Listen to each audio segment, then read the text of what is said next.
Hey Jade, it's Mark here. How are you doing? That's great. I just wanted to know if you want to go to a party with me tonight. You're such a wet blanket, Jade. You never, ever want to go. I always invite you to so many parties and you never say yes. You never want to go with me. You're such a wet blanket. Hey Jade, I just caught some people spying on me. I better run. Hey guys, I didn't see you spying on me there. I was just talking to my friend Jade. She's such a wet blanket. Do you know what that means?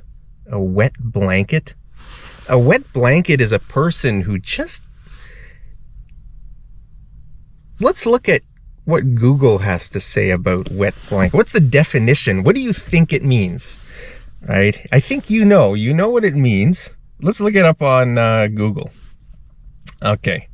So, wet blanket is a person who spoils other people's fun by failing to join in with or by disapproving of their activities. Okay, spoil means to ruin. And if you ruin someone's fun, you ruin a party, or you ruin something, right? You ruin someone's day. Have you ever had someone say something to you that just ruined your day? Guys, I feel like sneezing. You know that feeling when you have a sneeze kind of stuck halfway? It's like halfway in your... Yeah, I gotta... Come on, sneeze, make up your mind.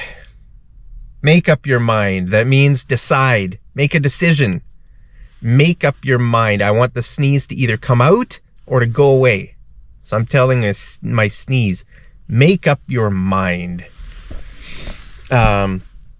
So yeah, have you ever been in a situation, maybe you're really happy, your day is going great, but then someone says something to you that just ruins your day, or it spoils your day? Okay, that's what spoil means. So in this definition, a wet blanket is a person who spoils other people's fun by not joining in, or by, maybe they think it's stupid, or they think they're better than that, right? So maybe they disapprove of that people's fun. So my friend Jade, she's not joining. I invited her to a party tonight. She said no, she doesn't want to.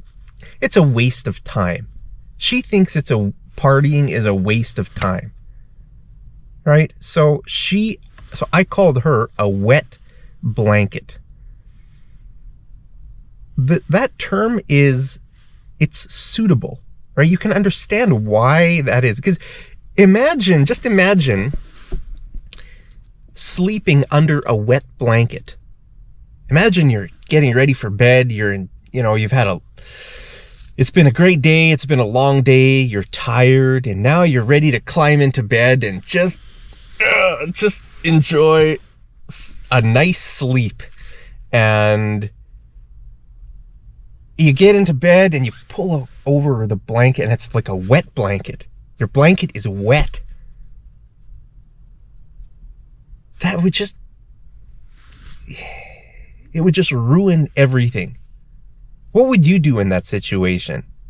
For me, I wouldn't even try to sleep. The first thing I would do is try to get a blanket that wasn't wet. If I didn't have any other blanket, I would put the blanket in the dryer, and I would wait for half an hour for the blanket to dry and then go back to sleep, because I would not be able to sleep well under a wet blanket. I wouldn't even be able to fall asleep. Would you be able to fall asleep under a wet blanket? So, a wet blanket just ruins everything. It spoils everything, right? So, have you ever been at a party and someone just has a bad attitude and they're ruining everybody's they're ruining the spirit, the energy of the party. You could call that person a killjoy, right? So I've made a video recently, a few weeks ago, about the word killjoy. And some people commented under that video some synonyms for killjoy. And one person said, wet blanket. And I thought, yeah, that's great. That's a good word. It's like killjoy. It means the same thing as killjoy. So I made a list of a few synonyms for killjoy. Okay, if you're at a party and you have a bad attitude and you're killing everybody's joy, then you are a killjoy. So my friend Jade is a killjoy. She's a wet blanket. So I just want to talk about a few of these synonyms, okay? Someone else also commented under that video and they said the word buzzkill. That's another great word, buzzkill. Are you a buzzkill? Right, so the word buzz just kind of means, I guess, it means like the vibe. Okay, these days people often use that word vibe. What does vibe mean? Vibe means kind of the energy, your energy, you know. So I could say to Jade, you're killing my vibe. Killing my vibe. Stop killing the vibe. Right? Imagine if Jade were to come to the party with me tonight, and she's just kind of sitting there in the corner and looking at her phone, She's not participating in anything. I could say, Jade, you're killing the vibe. The vibe means kind of the atmosphere. You know how a place has an atmosphere. The word atmosphere means like the air or the whatever, the space that's around something, like a restaurant. My truck is making weird noises, guys. I think it's falling asleep. When my truck falls asleep, it goes through this cycle of I think it's locking. It's a security, some kind of a security thing. And it makes these some weird noises. Anyway, then finally it shuts off. I think it's some security feature. But anyway, so what was I saying? Can't remember. Now my nose is itchy. Do you ever have an itchy nose?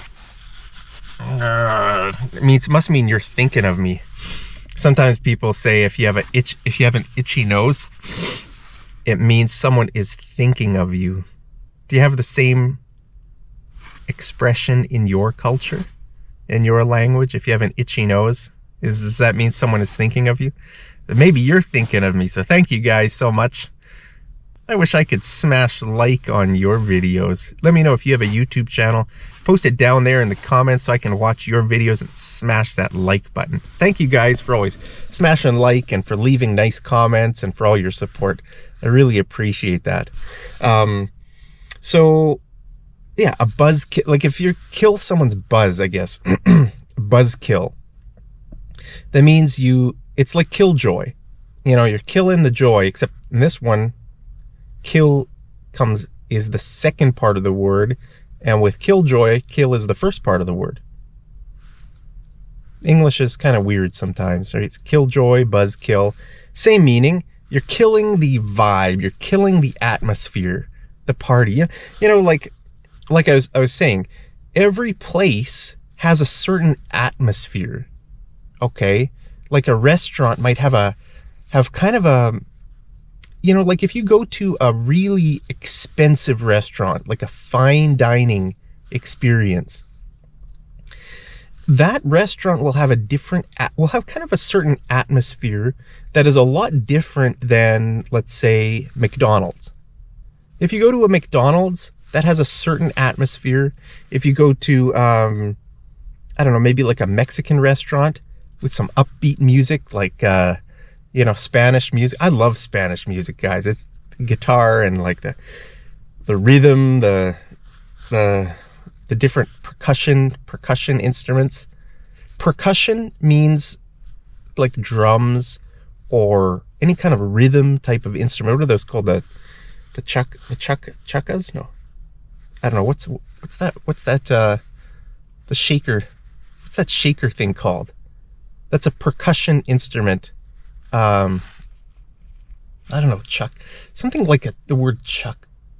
I could be wrong, guys. I don't know. Let me know what that word is down. You know, the shaker things. I don't know what those are called in English. Yeah, so every restaurant, every place has a certain vibe, has a certain atmosphere. Okay, the word vibe is short for vibration, right? So if something has a vibration, right, it's like the energy of a place. But also a person can have a certain atmosphere around them, and there's a word that people use to describe that. Do you know what that word is? The word is aura. Aura. A-U-R-A. Okay? Aura. Sometimes you hear people say that. He's got a great aura. She's got a great aura. She's got a bad aura. Aura. It's an interesting word, you know. So it's, you know, because it's true. People. Did I just hear thunder? There's my truck making noises again. Did you guys hear thunder? I don't know. Anyway, a person has a certain atmosphere around them, right? They give off certain like energy or vibe. Sometimes people say, I like your vibe. I like your vibe. You know, maybe you're a cool person, or you're like a laid back person, or you're just a positive person. You know, maybe people will say, I like your vibes. I like her vibe. You know, Jade, my friend, I don't like her vibes. You can use it singular or plural. I don't like her vibe. I don't like her vibes. I don't like the vibes at that restaurant. I don't like the vibe there. You can use it singular or plural, I think. You can choose, right? So do you guys like my vibe? Do you like my vibe? Do you like my videos? Do you like my energy in my videos? Do you like my personality? But this word aura is something different than personality. It's something a little bit different than, you know, we're talking about almost like the spiritual atmosphere around a person, right? You know, a lot of people don't believe in the spiritual realm, but I do. How about you? Do you believe in the spiritual realm? The word realm kind of means like domain. So here on earth, like what we experience as reality, I mean, I'm here sitting in my truck, I see trees, I see physical things. We live in like the physical, material world. But there's clearly spiritual things happening that we can't really see, but we can feel. We can feel them. And I know you've probably experienced this too. Have you ever been in a situation where you meet someone or you come in contact with them, you know, maybe you're like a meter or 2 meters away from them, and you feel something. You feel like you want to be with them, or you feel like you want to get away from them. So I remember a few months ago, I was at a show home in Calgary looking at a townhouse. A townhouse is a house with a shared wall with the other house. Okay, it's called like a townhouse. Some people call them row houses, I think. A row house or a semi-detached. Is that it? Detached? I think sometimes people call those semi-detached as well. I don't know. But anyway, I was at a show home. A show home is, you know, when you're wanting to go buy a house, very often the company that's selling the house has like a place where has like a sample house. You can go and you can look at, you know, what is this house like? That's called the show home. I was at a show home for a townhouse in Calgary, and I went into the show home, and there was a guy, the worker, right, that the sales rep or whatever was there, and as soon as I came into contact with him, it was like pure evil. I was in the presence of pure evil. It was a weird, usually I don't experience that with people, but with this guy, just something about him was deeply evil. I could feel it. It's something that transcends your normal senses, right? If something transcends, means it goes above, outside your normal senses. Like, what are the human senses? 5 senses, right? Sight, hearing, smell, touch, if you touch, and what's the other one? Sight, taste, right? Those are the 5 senses. But I'm talking about something that transcends those senses. It's something else. The guy's aura, the spiritual space around a person. Now, I don't know how do you believe in this? Have you guys felt this before, where you're in the presence of someone and it's really uncomfortable? There's something evil about the person, but you don't know exactly, you can't see it, but you know it's there, you can feel it. Now, how far is a person's aura, right? Like, I mean, I'm here now. If you were sitting here, we would be in each other's kind of space, right? We would be maybe a meter apart from each other. Now, in this example where I was in Calgary, looking at the place, I was like maybe 1 or 2 meters away from this guy. But I was in his aura and he was in my aura. This guy was evil, guy. It was weird. I left that place thinking, I never want to go back to this place. Like, I'm not afraid of evil, right? Because I know Jesus is with me. Jesus is light. And you know, the thing about darkness is that darkness hates light. They don't mix. Light and darkness don't mix, right? So for me, I live in the light. I'm a follower of the light. Jesus is the light of the world. He's my Lord.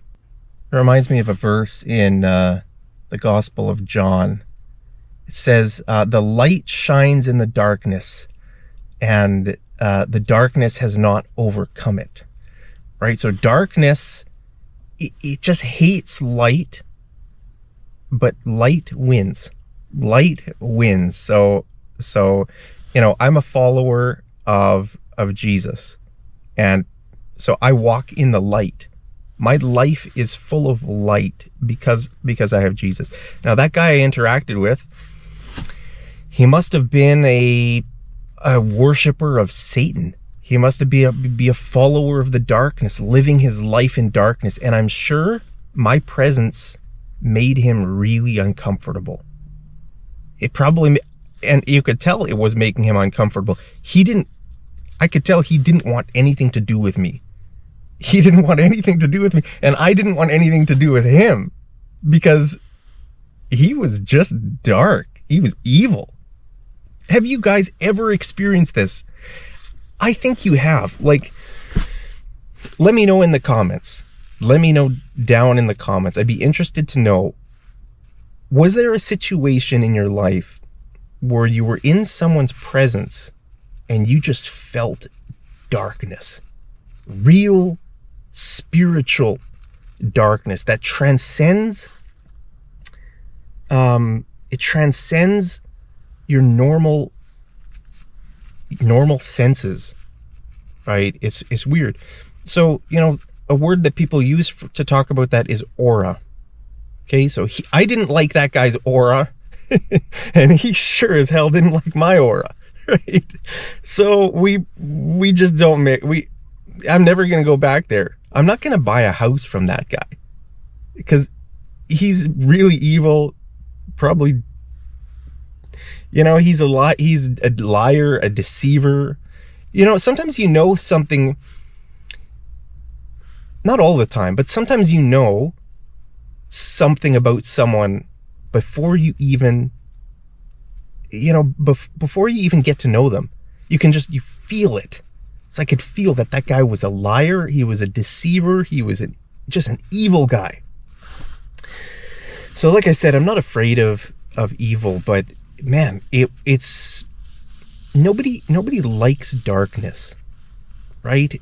I think if people are honest with themselves, they are either afraid of darkness or they're uncomfortable with darkness. You know, if they're like a person who's full of light doesn't like darkness. It dispels darkness. The word dispel means it gets rid of it, right? Like if it's a dark night and you put on your flashlight, let's say you turn on your flashlight, the darkness is suddenly gone, right? Everywhere you point the light, the darkness is gone, right? So darkness it's, you know, nobody really likes it unless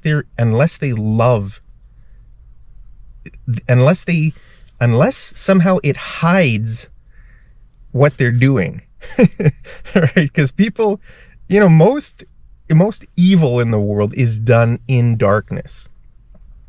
Like when people steal something from someone, very often like they go at night, right? They go at night, in the night, or, you know, like places that are open at night, like nightclubs, or people who do bad business, bad stuff. They often do their deeds. They do their dirty deeds at night.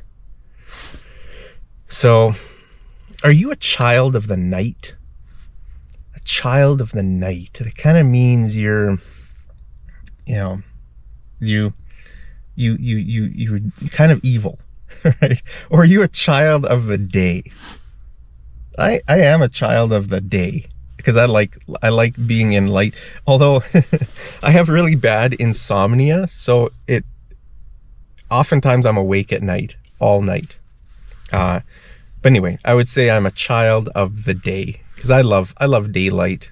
I love light, guys. I've always loved light more than other people, actually. I've noticed that a lot of people in Canada don't really care how much sunlight they get in a day, because it's really dark here in the winters, right? And when people buy houses here, they don't really care which direction. Let's say a condo. You know, if you were to buy a condo in Calgary, usually, you know, you're probably going to have a view out one direction. Or maybe if you buy a corner unit, you'll have a view in two directions. So let's say the view is north. Let's say you just have a north view. The value of that condo will be almost identical to a south-facing condo where you get some sun, right? You can get sun all day. It's because the sun in the winter here in Canada, the sun is really low on the horizon.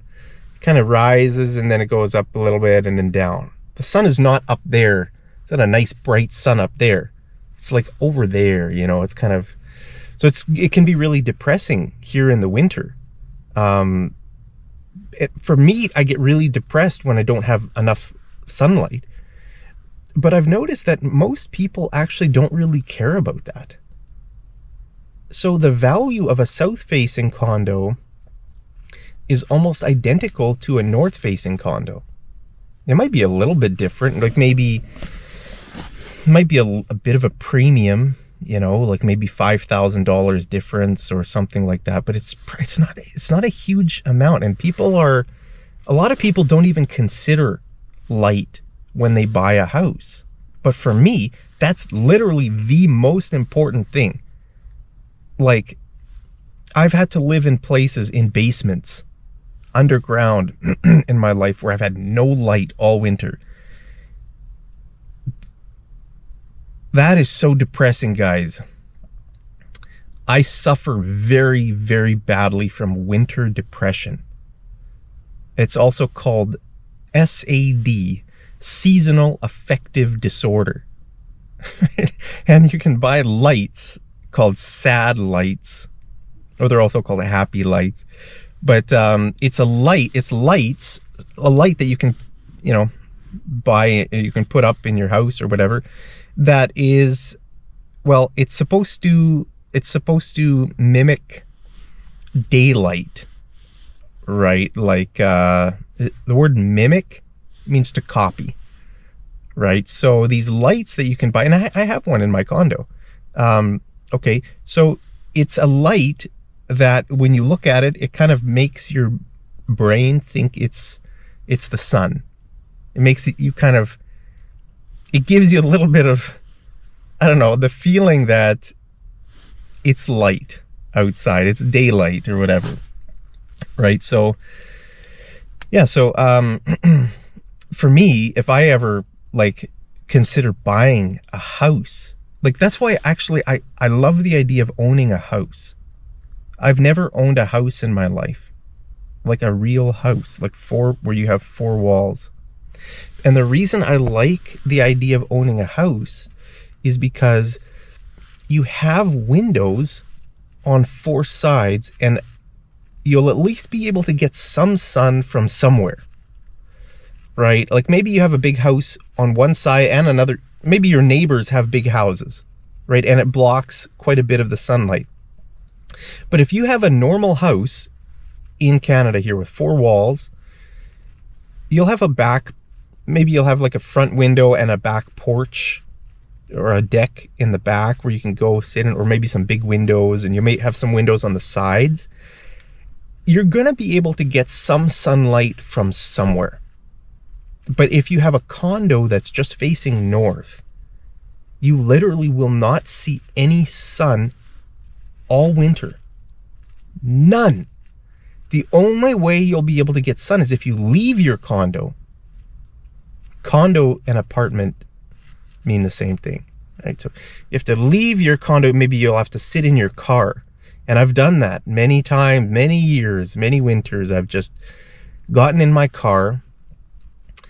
I drive out somewhere, maybe get a hot drink or something, and I sit there in my car and I get some sun because I need sun so badly. I love the light, guys. I love the light. I move toward the light. Are you a light seeker? Do you seek light? I seek light in people. Like, if someone is, again, it's not really a personality thing, but people who are just full of light, I want to be with them. I'm attracted to them. I want to move closer to that person, right? But if someone's dark, I want to get away from that person. So what is it? How do we actually, what is it that makes a person light, full of light? Or what gives a person a good aura that you want to be with them? You want to be around them? Let me know. How would you define this?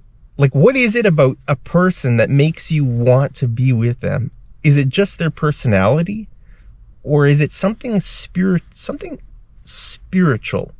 Something that transcends the senses, you know? I don't know. Some people are full of light, and it's strange to say that, because the definition of light, people think it's like the sun or a light bulb or something that is light. Yeah, and that is light. But when it's in a person, it has a different meaning, right? It's like a spiritual thing that's coming out of them. It's coming out of them, and it's making you feel better. And it's like healing, you know.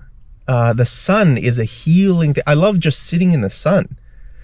That's why I love going to warm countries, just to sit there, especially on like a rooftop. I love going to places like India, because in India they have flat roofs. All the buildings have flat roofs. So you can go up on the roof and you can just sit there. And you can just sit there and just look at the sun for a while. Here in Canada, houses don't have flat roofs. So you can't just go up on your roof and sit there. Like if you live in a condo building, like in India, all the apartment buildings have a roof, and you can go up on the roof and you can sit there. But in Canada, you can't do that. If you live in a condo building, you can't just go on the roof and just sit there for a while. Right? So I love going to these warm places and just getting sun. You know, I love light so much. And there's a word for that, actually. I think the word is phototropic.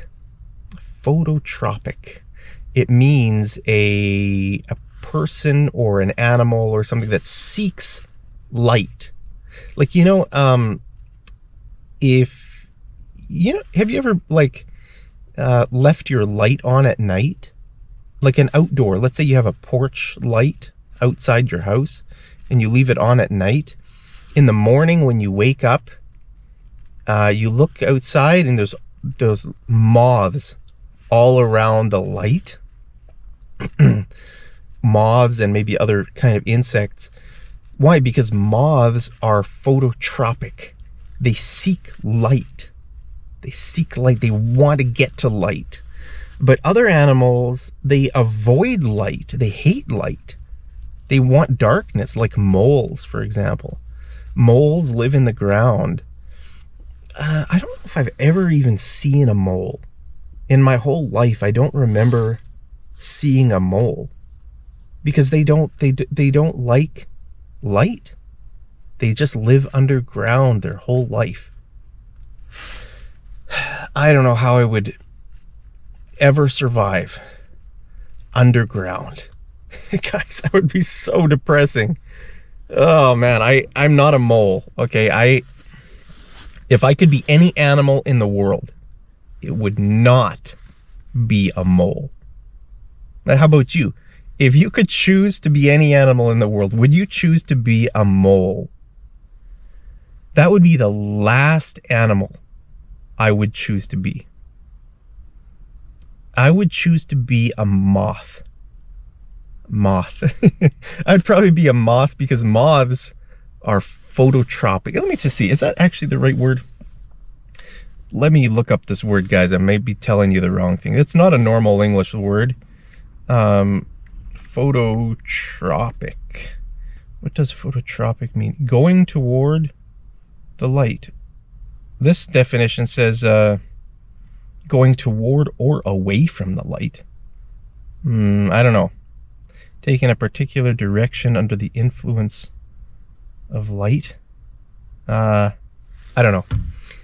Guys, forget about this word. But I think the word phototropic means moving toward the light. So in a physical sense, I do that. I like being in light. But also in like a spiritual sense, I'm attracted to people who have light, coming out of them, right? I love being around those kinds of people. And I would say it's not just a personality thing, because I like people who have all different personalities. Some people are really bubbly people. They're just really talkative. They're very outgoing. They're very extroverted. in their personality. And usually those people are seen as maybe having more light. But really I wouldn't say they have any more light than introverts. An introvert is seen as someone who just mostly likes to be by themselves. But both people can be just amazing people, full of light. And so that's why I said this stuff kind of transcends personality. It transcends our senses. So let me know, what do you guys think about this stuff? Do you believe that people have an aura about them? And how far is that aura? Like, how far does it extend? Is it the same for everyone? Or can people strengthen their aura to maybe make it like 5 meters? Or it's kind of weird to talk about this, right? But every person has a physical, has a space around them where when you enter that space, you feel something. So how far is that space? Is it like a meter? Maybe for some people it's a meter. Maybe for some people it's 5 meters or 10 meters. Is it something that you can strengthen? What do you think? What do you think about this stuff, guys? I don't know. I'm not an expert on this stuff, but what I can tell you is that I have felt it very strongly in some people. You can feel the evil in some people, and you can feel like some people, you just know they're honest. Even if you don't know anything else about them, when you come into their presence, you know you can trust them. You know you can relax. You can let your guard down. If you let your guard down, that means you can just be more relaxed, and you're not trying to protect yourself, right? Because if your guard is up, that means you need to protect yourself, right? Is this person going to try to hurt me? Are they going to steal from me? Are they going to try to abuse me in some way? But if you're relaxed around someone, you can let your guard down. And sometimes you meet someone where you can instantly let your guard down, and you can trust them. Why? Why is that? And other people, you have your guard up, right? You know, it's, I don't know. It's interesting stuff. Interesting stuff. So let me know your thoughts about this, guys. But I just wanted to teach you those words. What other, let me just see if I made it through my list. Yeah, we talked about buzzkill. Where are we? Where was that? I lost my, oh, here we go. Yeah. Energy, aura, vibe, buzzkill, wet blanket. So yeah, you could tell someone, stop killing the vibe, or you're killing my vibes. Because if you're at a party, right, the party has a vibe, and that vibe is fun. It's a fun atmosphere. The mood is fun. So if you're killing the vibe, that you're killing the party's vibe. Or you could say you're killing my vibes. Killing my vibes, I'm positive person, you're being negative, so you're killing my vibe. So you can either kill the vibe, or my vibe, or his vibe, or her vibe, or your vibe. Okay? And the same thing with energy. You could say you're killing my energy.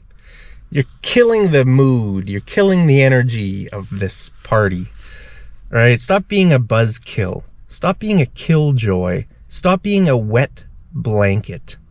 Which is your favorite? Of those ones, which is your favorite? I would say my favorite is actually the term wet blanket is just funny. It's a funny word because it's the only word that really gives you a feeling where you can kind of imagine what it would be like actually being under a wet blanket. Like, have you ever slept under a wet blanket in your life? I've never done that, although I have tried to sleep with wet socks.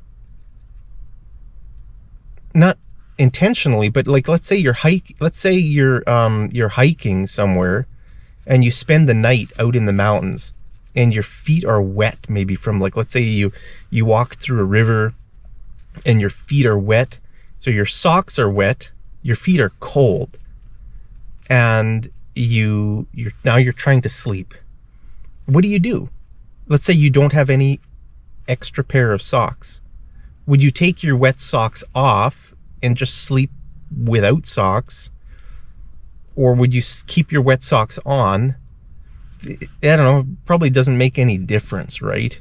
Because it's cold. Your feet are going to be cold either way. So, I don't know. So I have tried to sleep with, like, damp socks. Damp means a little bit wet. Not super wet, but a bit wet. Yeah, man, it's just such an uncomfortable thought to sleep under a wet blanket. But maybe you have that experience. Let me know, what was it like? Were you able to sleep? But anyway, guys, sorry, that's a bit of a long video here. Sometimes I just start rambling. So, but anyway, thank you guys so much for joining me in this video. I love spending time with you. I love you so much. Hope you're doing great. Hope you're staying safe, healthy, and happy wherever you are. Hope you love the vibes here at Mad English TV. I hope I'm not a wet blanket. If I'm a wet blanket, then let me know down in the comments, and I'll try to be more fun and positive. I'll try not to spoil your day. So guys, I hope you have a great day wherever you are. And let me know your thoughts on this. What's your favorite word? And if there are any other synonyms that I missed, put them down there in the comments. And well, that's it. I'll see you over in the next episode of Mad English TV. Take care.